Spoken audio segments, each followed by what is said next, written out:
राजकुमार भाटी जी, अगर सारा का सारा मामला पश्चिम बंगाल के एक राज्य का है, लगातार वहां पर हिंसा हो रही है, तो बीजेपी कैसे जिम्मेदार हो गई इसके लिए? नहीं, देखिए, पहली बात तो हिंसा, तोड़फोड़ और आगजनी किसी की तरफ से भी हो, कहीं भी हो, वो निंदनीय है, वो नहीं होनी चाहिए, चाहे कोई भी संगठन है और किसी भी मुद्दे को लेकर कर रहा। और ये भी, इस बात से भी मैं आपकी से सहमत हूँ। और भंडारी जी ने भी कहा कि ये राज्य सरकार का विषय, कानून व्यवस्था, सरकार को सख्ती करनी चाहिए। दोनों बातों से मैं सहमत हूँ। लेकिन सवाल ये है कि वक्त के खिलाफ शांतिपूर्वक आवाज़ भी नहीं सुनना चाहती केंद्र सरकार तो, और भारतीय जनता पार्टी तो, जो शांति से बोले। इस देश में पिछले दिनों में 2 ऐसे बड़े आंदोलन हुए, शायद मुझे लगता है आज़ादी के बाद वो सबसे बड़े लंबे आंदोलन थे और सबसे शांतिपूर्वक और अनुशासित हुए। एक किसान आंदोलन जो 13 महीने तक चलता रहा, दूसरा शाहीन बाग में जो सीए के खिलाफ आंदोलन था, उसमें महिलाएं, बच्चे शांतिपूर्वक बैठे रहे, कोई हिंसा नहीं थी, कोई तोड़फोड़ नहीं थी। उनके ऊपर तो बीजेपी समर्थित गुंडों ने गोली चलाई आके 2 बार, लेकिन उनकी तरफ से कोई हिंसा नहीं थी।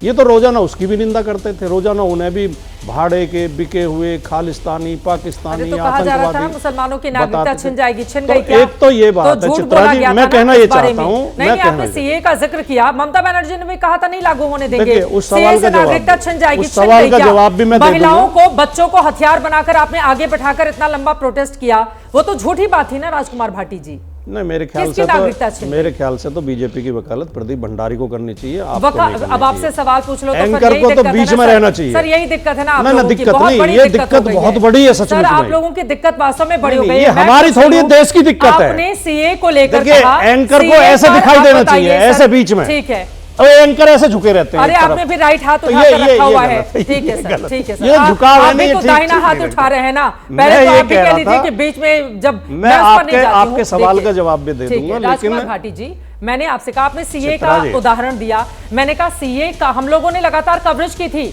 नागरिकता छिन जाएगी मुसलमानों की। किसकी गई नागरिकता? 2 साल से ज्यादा समय हुआ ना लागू हुए, तो झूठ बोला गया था ना एक वर्ग की ओर से, और राजनीतिक दलों को भी बड़ा मजा आया था उसमें कूदकर। चित्रा जी, हम आमतौर पर रोजाना देखते हैं, ये ज़्यादातर, सब तो नहीं लेकिन ज़्यादातर, जब बीजेपी की आलोचना होनी शुरू होती है, बीजेपी के विरोध में मुद्दा ठीक से उठता है, तब एंकर विषय को बदलने की कोशिश करते हैं और बीच में डिस्टर्ब करने की कोशिश करते हैं। माफी चाहता हूँ, आपको बुरा लगता होगा, लेकिन हम भी तो बोलेंगे जब हमारे साथ ये होता है। पर बोल लीजिए, चलिए ठीक है। नहीं, इसलिए मैंने वो टिप्पणी की। सर बोलिए। आपने जो सवाल उठाया, मैं आप चाहेंगे तो उसका जवाब भी दे दूंगा, लेकिन पहले मैं उस बात पूरी कर लूं जो मैं कह रहा था। ये शांतिपूर्वक आवाजों को भी सहन नहीं करते। जब इन्होंने इसके वक्फ बिल के समर्थन में प्रदर्शन कराने शुरू कर दिए बीजेपी ने, शुरुआत तो बीजेपी ने की जगह जगह, और माफी चाहूंगा, उसमें कुछ फर्जी लोग भी खड़े किए इन्होंने, टोपी पहना के। हमारे मुस्लिम भाई भी थे, मैं ये नहीं रिजेक्ट कर रहा कि सारे गलत थे, मुस्लिम भाई भी हैं, अब जैसे फैज साहब ही हैं, वो समर्थन में है उसके में, लेकिन कई जगह फर्जी खड़े किए, मेरे पास पक्की खबर है, और फर्जी नारे लगवाए, तो विरोध में प्रदर्शन होना ही होना था।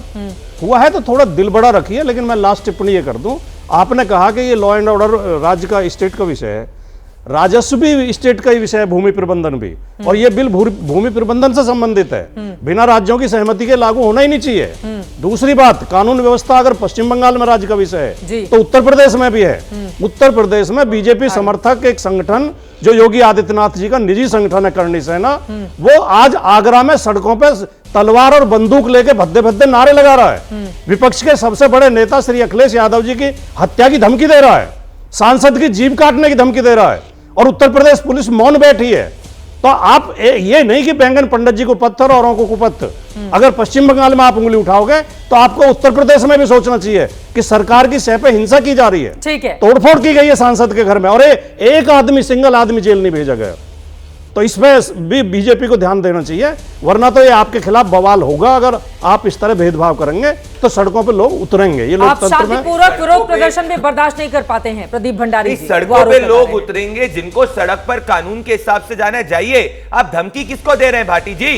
क्या यहाँ पे जाके हिंदुओं की शॉप को जलाने की बात दे रहा है आदमी जो सड़क पे उतरेगा, पुलिस वाले को लाठी से मारेगा, इसका लाइसेंस देने की बात कर रहे हैं, वीडियो के ऑफिस को जला देगा, इसके लाइसेंस की बात कर रहे हैं? क्या बात क्या करना चाह रहे हैं? जिसको सड़क पर जाना है, पीसफुली प्रोटेस्ट करना है, कानूनी परमिशन लेना, लीजिए, कोई मना नहीं कर रहा। महाराष्ट्र के अंदर भी प्रोटेस्ट हुआ है, परंतु मैं आपसे ये पूछना चाह रहा हूं, क्या हिंदुओं की दुकानें तोड़ना सही है? क्या ममता बनर्जी के मिनिस्टर शदीकुल चौधरी ये साफ कह रहे हैं कि ममता दीदी का फोन आया और उन्होंने कहा कि जो हो रहा है वो ठीक हो रहा है? क्या ममता बनर्जी ने उस मिनिस्टर को हटाया है? और क्या पहली बार बंगाल के अंदर हो रहा है? 2021 में बंगाल के अंदर एंटी हिंदू वायलेंस हुआ था, क्या कहा था कैलकाटा हाईकोर्ट ने कि रूल ऑफ लॉ नहीं, लॉ ऑफ द रूलर है। तब आप क्यों नहीं बात करना चाह रहे? असम में हो रहा है, उत्तर प्रदेश में हो रहा है, महाराष्ट्र में हो रहा है, कहां पे टारगेटेड वायलेंस हो रहा है बंगाल के अलावा? कहीं नहीं हो रहा। और आपको घबराने की जरूरत नहीं भाटी जी, मैं श्योर करता हूं अखिलेश यादव विपक्ष का कोई भी नेता है, भारतीय जनता पार्टी की सरकार है, कानून फॉलो होगा और पूरी तरीके से हम इस तरीके की बाकी लोगों की टिप्पणी लेनी हो रहा है। जिस विषय को लेकर प्रदर्शन हो रहे हैं उसका हिंदू मुसलमान से कोई संबंध नहीं है,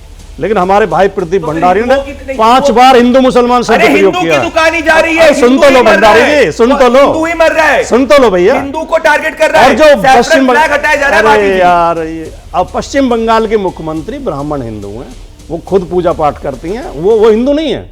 हर चीज में हिंदू मुसलमान, हर चीज में हिंदू मुसलमान। देश में ऐतिहासिक रूप से हमने देखा है कैसे हिंदू राजाओं को दगा देने वाले कौन लोग थे जो जाके मुगल से मिले। ये सैफरन फ्लैग क्यों हटाया गया? मुझे बताइए, ये सैफरन फ्लैग क्यों हटाया गया? अगर इसमें हिंदू कोई लेना देना नहीं है, अगर वक्त का ही प्रोटेस्ट है, तो कलकत्ता में स्वामी विवेकानंद के एंसेस्ट्रल होम के 2 किलोमीटर दूर पे नॉर्थ कलकत्ता में ये किस तरीके से एक भगवा फ्लैग को क्यों हटाया गया? ये तो शरीयत की बात हो गई कि भगवान नहीं चलने देंगे जहां पे हमारी मेजोरिटी है। क्या बात कर रहे हैं आप? हिंदू मुसलमान मत करिए भंडारी जी, देश का माहौल खराब होता है। माहौल बंगाल का खराब हो रहा है, ममता जी रिस्पॉन्सिबल है, देश का माहौल ठीक है। ठीक है, मुर्शिदाबाद में तो बड़ी आबादी मुस्लिम समुदाय के लोगों की ही है ना, 60% से ज्यादा।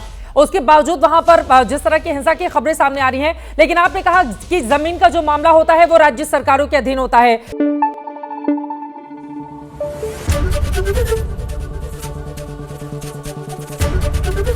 एबीपी न्यूज आपको रखे आगे।